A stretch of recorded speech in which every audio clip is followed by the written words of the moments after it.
Lundi, la Chine a déployé des avions de chasse, des navires de guerre et des flottes de garde-côtes autour de Taïwan dans le cadre d'un exercice militaire visant à envoyer un « avertissement sévère » aux forces indépendantes de l'île.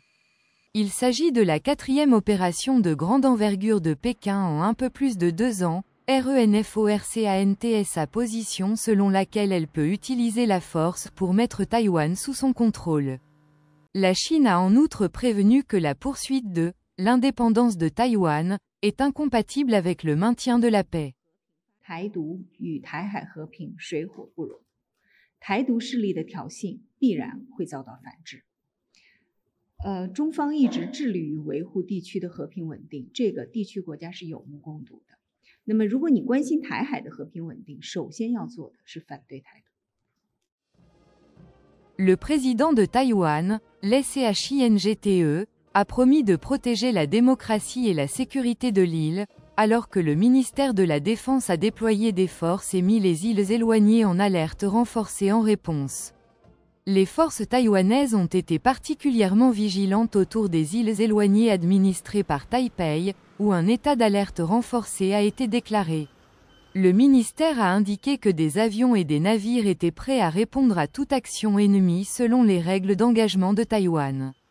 Les gardes-côtes de l'île ont arrêté un Chinois sur l'île éloignée de Menghu pour avoir tenté de « traversée illégale » dans un bateau pneumatique pendant des exercices militaires chinois.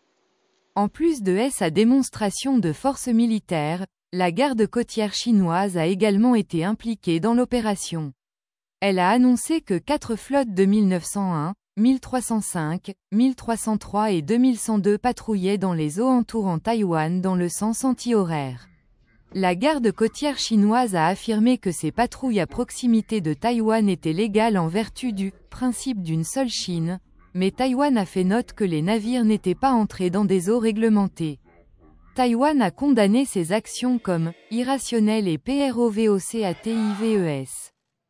国防部要说明，共军这种非理性的挑衅军演，不但会危及台海的安全情势，无益于两岸关系的良性发展，更严重的破坏印太区域的安全情势，威胁以规则为基础的国际秩序。